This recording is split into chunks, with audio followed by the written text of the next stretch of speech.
सत्यनारायण भगवान की जय। प्यारे दोस्तों, धार्मिक कथाएं चैनल में आपका हार्दिक स्वागत है। आज मैं अपनी वीडियो में सत्यनारायण भगवान की कथा श्रवण कराने जा रही हूँ। दोस्तों, यदि आपने यूट्यूब चैनल धार्मिक कथाएं लाइक और सब्सक्राइब नहीं किया तो ज़रूर करें। बेल आइकन दबाना ना भूलें ताकि आने वाली सभी वीडियोज़ की जानकारी आपको सबसे पहले हो सके। वीडियो को पूरी सुनने के बाद कमेंट बॉक्स में राधे राधे लिखना ना भूलें। दोस्तों, सत्यनारायण भगवान की कथा सुनने से सुख समृद्धि बनी रहती है। ऐसा माना जाता है कि जो लोग इस कथा को सुनते हैं उनकी सभी मनोकामनाओं की पूर्ति होती है। साथ ही इस व्रत को करने से जीवन के सभी दुख और दरिद्रता का नाश होता है। इसलिए दोस्तों, आप भी सभी पूरी विश्वास और निष्ठा के साथ सत्यनारायण की कथा को सुनें। सत्यनारायण भगवान की कथा मन में श्रद्धा का भाव उत्पन्न करती है। भगवान सत्यनारायण को भगवान विष्णु का ही रूप माना गया है। सत्यनारायण की पूजा का अर्थ है सत्य की नारायण के रूप में पूजा करना। दोस्तों, आमतौर पर किसी भी मंगल कार्य जैसे विवाह आदि पर भी सत्यनारायण भगवान की पूजा करवाई जा सकती है। पुराणों में जहाँ तक कहा गया है कि सत्यनारायण कथा सुनने से हजारों वर्ष किए गए यज्ञ के बराबर फल मिलता है। सत्यनारायण भगवान की कथा। एक समय नैमिषारण्य तीर्थ में शौनकादि 88,000 ऋषियों ने श्री सूत जी से पूछा, हे प्रभु, इस कालयुग में वेद विद्या रहित मनुष्यों को प्रभु भक्ति किस प्रकार मिलेगी तथा उनका आधार कैसे होगा। हे मुनि श्रेष्ठ, कोई ऐसा तप कहिए जिसमें थोड़े समय में पुण्य प्राप्त होवे तथा मानवांछित फल मिले। वह कथा सुनने की हमारी इच्छा है। सर्वशास्त्र ज्ञाता श्री सूत जी बोले, हे वैष्णव में पूज्या, आप सबने प्राणियों के हित की बात पूछी है। अब मैं उस श्रेष्ठ व्रत को आप लोगों से कहूँगा जिस व्रत को नारद जी ने लक्ष्मी नारायण जी से पूछा था और श्री लक्ष्मीपति ने मुनि श्रेष्ठ नारद जी से कहा था। सो ध्यान से सुनो। एक समय जोगी राज नारद जी दूसरों के हित की इच्छा से नेक लोकों में घूमते हुए मृत्युलोक में आ पहुँचे, जहाँ नेक जोनियों में जन्मे हुए प्राय सभी मनुष्यों को अपने कर्मों द्वारा नेकों दुखों से पीड़ित देखकर सोचा, किस जतन के करने से निश्चय ही मानवों के दुखों का नाश हो सकेगा। ऐसा मन में सोचकर विष्णु लोक को गए। वहाँ श्वेत वर्ण और 4 भुजाओं वाले देवों के ईश, जिनके हाथों में शंख चक्र गदा और पद्म थे तथा वरमाला पहने हुए थे, देखकर स्तुति करने लगे। हे भगवान, आप अत्यंत शक्ति से संपन्न हैं। मन तथा वाणी से भी आपको नहीं पा सकती। आपका आदि मध्य अंत नहीं है। निर्गुण स्वरूप सृष्टि के कारण भक्तों के दुखों को नष्ट करने वाले हो। आपको मेरा नमस्कार। नारद जी से इस प्रकार की स्तुति सुनकर विष्णु भगवान बोले, हे मुनि श्रेष्ठ, आपके मन में क्या है? आपका किस काम के लिए आगमन हुआ? निसंकोच कहो। तब नारद मुनि बोले, मृत्युलोक में सब मनुष्य जो नेक जोनियों में पैदा हुए हैं, अपने अपने कर्मों के द्वारा नेक प्रकार के दुखों से दुखी हो रहे हैं। हे नाथ, मुझ पर दया रखते हो तो बतलाइए, उन मनुष्यों के सब दुख थोड़े से ही प्रयत्न से कैसे दूर हो सकते हैं। श्री भगवान जी बोले, हे नारद, मनुष्यों की भलाई के लिए तुमने बहुत अच्छी बात पूछी है। जिस काम के करने से मनुष्य मोह से छूट जाता है वह मैं कहता हूँ, सुनो। पुण्य देने वाला स्वर्ग तथा मृत्यु लोक दोनों में दुर्लभ एक उत्तम व्रत है। आज मैं प्रेम बस होकर तुमसे कहता हूँ। श्री सत्यनारायण भगवान का जय व्रत अच्छी तरह विधि विधान पूर्वक करके मनुष्य तुरंत ही जहाँ सुख भोग कर मरने पर मोक्ष को प्राप्त होता है। श्री भगवान के वचन सुनकर नारद मुनि बोले, उस व्रत का फल क्या है? क्या विधान है? किसने जय व्रत किया था और किस दिन जय व्रत करना चाहिए? विस्तार से कहो। भगवान बोले, दुख शोक आदि को दूर करने वाला, धन धन्य को बढ़ाने वाला, सौभाग्य तथा संतान को देने वाला, जय व्रत सब स्थानों पर विजय करने वाला है। भक्ति और श्रद्धा के साथ किसी भी दिन मनुष्य श्री सत्यनारायण की शाम के समय ब्राह्मणों और बंधुओं के साथ धर्मपरायण होकर पूजा करे। भक्ति भाव से निवेद्या केले का फल, घी, दूध और गेहूं का चूर्ण स्वाया लेवे। गेहूं के भाव में साठी का चूर्ण, शक्कर तथा गुड़ ले और सब भक्षण योग्य पदार्थ जमा करके भगवान को अर्पण करे तथा बंधु बांधवों सहित ब्राह्मणों को भोजन करावे। पश्चात स्वयं भोजन करे। नृत्य गीत आदि का आचरण कर श्री सत्यनारायण भगवान का स्मरण करता हुआ समय व्यतीत करे। इस तरह व्रत करने पर मनुष्यों की इच्छा निश्चय पूरी होती है। विशेषकर काली काल में मृत्यु लोक पर भी यही मोक्ष का सरल उपाय है। द्वितीय अध्याय। सूत जी बोले, हे ऋषियों, जिसने पहले समय में इस व्रत को किया है उसका इतिहास कहता हूँ, ध्यान से सुनो। सुंदर कांशीपुरी नगरी में एक अत्यंत निर्धन ब्राह्मण रहता था। वह भूख प्यास से पीड़ित बेचैन हुआ नित्य पृथ्वी पर घूमता था। ब्राह्मणों से प्रेम करने वाले भगवान ने ब्राह्मण का रूप धारण कर उसके पास जाकर आदर के साथ पूछा, हे विप्रिया, नित्य दुखी हुआ पृथ्वी पर क्यों घूमता है? श्रेष्ठ ब्राह्मण बोला, मैं निर्धन ब्राह्मण हूँ, भिक्षा के लिए पृथ्वी पर फिरता हूँ। हे भगवान, यदि आप इसका उपाय जानते हो तो कृपा करके कहो। वृद्ध ब्राह्मण बोला कि सत्यनारायण भगवान मन वांछित फल देने वाले हैं, इसलिए हे ब्राह्मण, तू उसका पूजन कर, जिसके करने से मनुष्य सब दुखों से मुक्त होता है। ब्राह्मण को व्रत का सारा विधान बतलाकर बुढ़े ब्राह्मण का रूप धारण करने वाले श्री सत्यनारायण भगवान अंतर ध्यान हो गए। जिस व्रत को वृद्ध ब्राह्मण ने बतलाया है मैं उसको करूँगा। जय निश्चय करने पर उसे रात में नींद नहीं आई। वह सवेरे उठ सत्यनारायण भगवान के व्रत का निश्चय कर भिक्षा के लिए चला। उस दिन उसको भिक्षा में बहुत धन मिला, जिससे बंधु बांधवों के साथ उसने श्री सत्यनारायण भगवान का व्रत किया। इसके करने से वह विप्रिया सब दुखों से छूटकर अनेक प्रकार की संपत्तियों से युक्त हुआ। उस समय वह विप्रिया हर मास व्रत करने लगा। इस तरह सत्यनारायण भगवान के व्रत को जो करेगा वह सब पापों से छूटकर मोक्ष को प्राप्त होगा।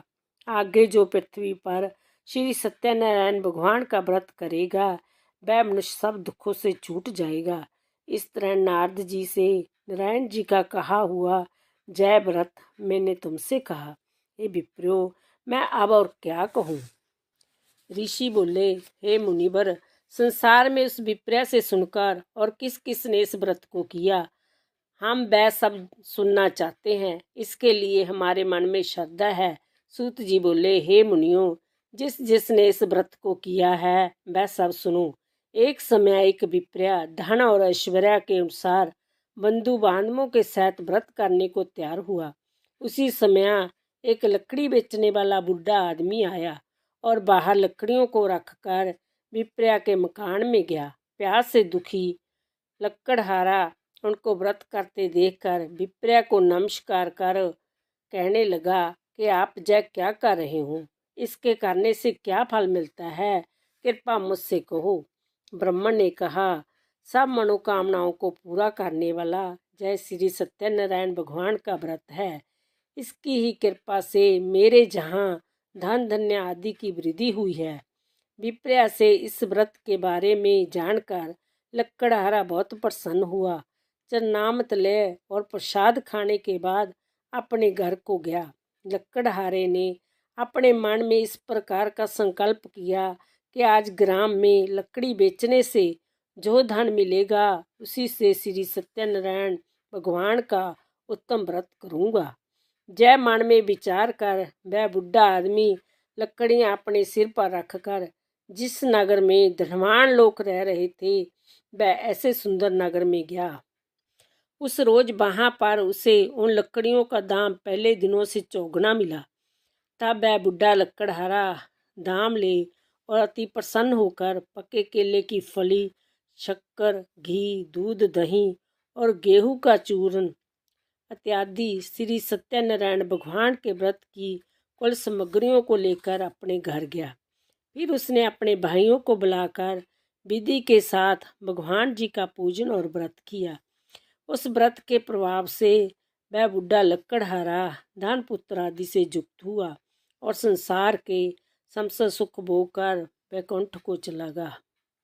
श्रीमन नारायण नारायण नारायण भजल नारायण नारायण नारायण श्री नारायण नारायण नारायण इत्यादि। सूत जी बोले, हे श्रेष्ठ मुनियों, अब आगे की कथा कहता हूँ। पहले समय में उल्कामुख नाम का एक बुद्धिमान राजा था। वह सत्यावक्ता और जितेंद्रिय था। प्रतिदिन देव स्थानों पर जाता तथा गरीबों को धन देकर उनके कष्ट दूर करता था। उसकी पत्नी कमल के समान मुख वाली और सती साध्वी थी। भद्रशिला नदी के तट पर उन दोनों ने श्री सत्यनारायण भगवान का व्रत किया। उस समय वहाँ एक साधु वैश्य आया। उसके पास व्यापार के लिए बहुत सा धन था और राजा को व्रत करते हुए देखकर विनय के साथ पूछने लगा, हे राजन, भक्ति चुक्त चित्त से जय आप क्या कर रहे हैं? मेरी सुनने की इच्छा है, सो आप जय मुझे बताइए। राजा बोला, हे साधु, अपने बंधुओं के साथ पुत्र आदि की प्राप्ति के लिए एक महाशक्तिमान श्री सत्यनारायण भगवान का व्रत व पूजन किया जा रहा है। राजा के वचन सुनकर साधु आदर से बोला, हे राजन, मुझसे इसका सब विधान कहो। मैं भी आपके कथन अनुसार इस व्रत को करूँगा। मेरे भी कोई संतान नहीं है और इससे निश्चय ही होगी। राजा से सब विधान सुन व्यापार से निवृत्त हो वह आनंद के साथ घर गया। साधु ने अपनी स्त्री से संतान देने वाले उस व्रत का वर्णन सुनाया और कहा, जब मेरे संतान होगी तब मैं इस व्रत को करूँगा। साधु ने ऐसे वचन अपनी स्त्री लीलावती से कहे। एक दिन उसकी स्त्री लीलावती पति के साथ आनंदित हो संसारिक धर्म में प्रवृत्त होकर श्री सत्यनारायण भगवान की कृपा से गर्भवती होगी तथा 10वें महीने में उनके एक सुंदर कन्या का जन्म हुआ। दिनों दिन वह इस तरह बढ़ने लगी जैसे शुक्ल पक्ष का चंद्रमा बढ़ता है। कन्या का नाम कलावती रखा गया। तब लीलावती ने मीठे शब्दों में अपने पति से कहा कि जो आपने संकल्प किया था कि भगवान का व्रत करूँगा, अब आप उसे करिए। साधु बोला, हे विप्रे, इसके विवाह पर करूँगा। इस प्रकार अपनी पत्नी को आश्वासन दे वह नगर को गया। कलापति पितृगृह में वृद्धि को प्राप्त हो गई। साधु ने जब नगर में सखियों के साथ अपनी पुत्री को देखा तो तुरंत ही दूत को बुलाकर कहा कि पुत्री के लिए कोई संजोग्य वर देख कर लाओ। साधु की आज्ञा पाकर दूत कंचन नगर पहुंचा और वहां पर खोज और देखभाल कर लड़की के लिए संजोग्य वणिक पुत्र को ले आया। उस संजोग्य लड़के को देखकर साधु ने अपने बंधु बांधवों सहित प्रसन्नचित्त अपनी पुत्री का विवाह उसके साथ कर दिया। किंतु दुर्भाग्य से विवाह के समय भी उस व्रत को करना भूल गया। तब श्री भगवान क्रोधित हो गए और श्राप दिया कि तुम्हें दारुण दुख प्राप्त होगा। अपने कार्य में कुशल साधु बनिया जमाता सहित समुद्र के समीप स्थित होकर रत्नापुर नगर में गया और वहाँ दोनों ससुर जमाई चंद्रकेतु राजा के उस नगर में व्यापार करने लगे। एक बार भगवान श्री सत्यनारायण की माया से प्रेरित कोई चोर राजा का धन चुराकर भागा जा रहा था, किंतु राजा के दूतों को आता देखकर चोर ने घबरा कर भागते हुए राजा के धन को वही चुपचाप रख दिया जहाँ वह ससुर जमाई ठहरे हुए थे। जब दूतों ने उस साधु वेश्या के पास राजा के धन को रखा देखा तो दोनों को बांध कर ले गए और प्रसन्नता से दौड़ते हुए राजा के समीप जाकर बोले, यह दो चोर हम पकड़ कर लाए हैं, देख कर आज्ञा दे। तब राजा की आज्ञा से उनको कठिन कारावास में डाल दिया और उनका धन छीन लिया। श्री सत्यनारायण भगवान के श्राप द्वारा उनकी पत्नी भी घर पर बहुत दुखी हुई और घर पर जो धन रखा था चोर चुरा कर ले गई। शरीर व मानसिक पीड़ा तथा भूख प्यास से अति दुखी हो अन्न की चिंता से कलावती एक ब्राह्मण के घर गई। वहां उसने श्री सत्यनारायण भगवान का व्रत होते देखा। फिर कथा सुनी तथा प्रसाद ग्रहण कर रात को घर आई। माता ने कलावती से कहा, हे पुत्री, अब तक कहाँ रही? वह तेरे मन में क्या है? कलावती बोली, हे माता, मैंने एक ब्राह्मण के घर श्री सत्यनारायण भगवान का व्रत देखा है। कन्या के वचन सुनकर लीलावती भगवान के पूजन की तैयारी करने लगी। लीलावती ने परिवार और बंधुओं सहित श्री सत्यनारायण भगवान का पूजन किया और वर मांगा कि मेरे पति और दामाद शीघ्र आ जावे। साथ ही प्रार्थना करी कि हम सबका अपराध क्षमा करो। श्री सत्यनारायण भगवान इस व्रत से संतुष्ट हो गए और राजा चंद्रकेतु को सपन में दर्शन देकर कहा, हे राजन, दोनों वेश्या को प्रांत्या ही छोड़ दो और उनका सब धन जो तुमने ग्रहण किया है दे दो, नहीं तो मैं तेरा धन राज्य पुत्र आदि नष्ट कर दूंगा। राजा से ऐसे वचन कहकर भगवान अंतर ध्यान हो गए। प्रांत्या काल राजा चंद्रकेतु में सभा में अपना सपन सुनाया। फिर दोनों बाणिक पुत्रों को कैद से मुक्त कर सभा में बुलाया। दोनों ने आते ही राजा को नमस्कार किया। राजा मीठे वचनों से बोले, हे महानुभवो भाभी, बस ऐसा कठिन दुख तुम्हें प्राप्त हुआ है, अब तुम्हें कोई भय नहीं। ऐसा कहकर राजा ने उनको नए नए वस्त्र भूषण पहनाए तथा उनका जितना धन लिया था उसे दुगुना धन देकर आदर से विदा किया। दोनों वेश्या अपने घर को चल दिए। श्रीमन नारायण नारायण नारायण, भजमन नारायण नारायण नारायण। बोलो सत्यनारायण भगवान की जय। चौथा अध्याय। सूत जी बोले, वेश्या ने मंगलाचार करके यात्रा आरंभ की और अपने नगर को चल दिए। उनके थोड़ी दूर निकलने पर दंडी वेशधारी श्री सत्यनारायण ने उससे पूछा, हे साधु, तेरी नाम में क्या है? अभिमानी बणिक हंसता हुआ बोला, हे दंडी, आप क्यों पूछते हो? क्या धन लेने की इच्छा है? मेरी नाम में तो बेल और पत्ते भरे हैं। वैश्या का कठोर वचन सुनकर श्री भगवान ने कहा, तुम्हारा वचन सत्य हो। दंडी ऐसा कहकर वहां से दूर चले गए। कुछ दूर जाकर समुद्र के किनारे बैठ गई। दंडी के जाने पर वैश्या ने नित्य क्रिया करने के बाद नाव को चिट्ठी देखकर अचंभा किया तथा नाव में बेल पत्ते आदि देखकर भूषित हो जमीन पर गिर पड़ा। फिर मूर्छा खुलने पर अत्यंत शोक प्रकट करने लगा। तब उसका दामाद बोला, आप शोक ना करो, यह दंडी का शाप है, अंत उनकी शरण में चलना चाहिए, तभी हमारी मनोकामना पूरी होगी। दामाद के वचन सुनकर वह दंडी के पास पहुंचा और अत्यंत भक्ति भाव से नमस्कार करके बोला, मैंने जो आपसे असत्य वचन कहे थे उनको क्षमा करो। ऐसा कहकर महान शोकातुर हो रोने लगा। तब दंडी भगवान बोले, हे बाणिक पुत्र, मेरी आज्ञा से बार बार तुम्हें दुख प्राप्त हुआ है, तू मेरी पूजा से विमुख हुआ। साधु बोला, हे भगवान, आपकी माया से ब्रह्मा आदि देवता भी आपके रूप को नहीं जानते, तब मैं अज्ञानी कैसे जान सकता हूँ? आप प्रसन्न होइए, मैं समर्था के अनुसार आपकी पूजा करूँगा। मेरी रक्षा करो और पहले के समान नौका में धन भर दो। उसके भक्ति युक्त वचन सुनकर भगवान प्रसन्न हो उसकी इच्छा अनुसार वर देकर अंतर ध्यान हो गई। तब उन्होंने नाव पर आकर देखा कि नाव धन से परिपूर्ण है। फिर वह श्री सत्यनारायण भगवान का पूजन कर साथियों सहित अपने नगर को चला। जब अपने नगर के निकट पहुंचा तब दूत को घर भेजा। दूत ने साधु के घर जा उसकी स्त्री को नमस्कार कर कहा कि साधु अपने दामाद सहित इस नगर के समीप आ गए हैं।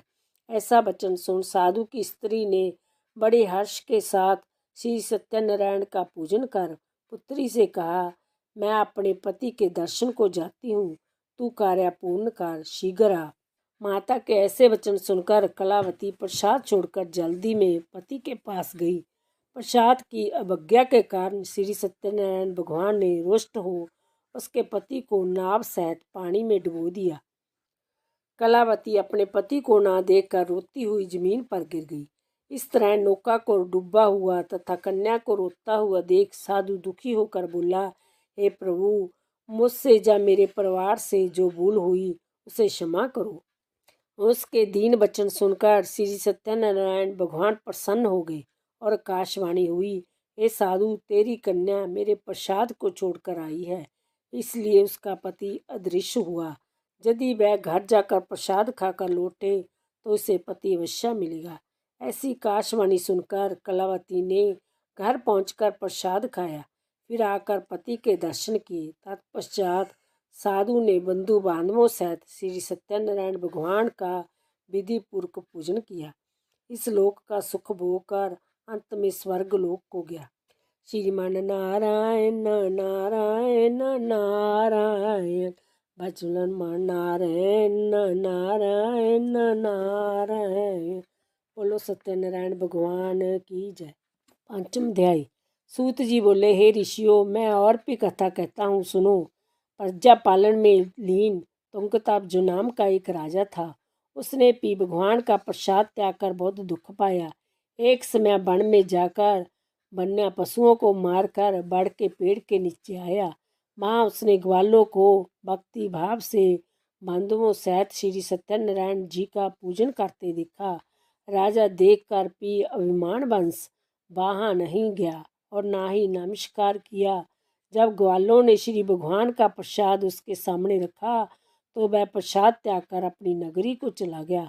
वहाँ उसने अपना सब कुछ नष्ट पाया तो वह जान गया कि जैसा भगवान ने किया है। तब वह विश्वास कर ग्वालों के समीप गया और विधि पूर्वक पूजन कर प्रसाद खाया तो श्री सत्यनारायण भगवान की कृपा से सब कुछ पहले जैसा ही हो गया।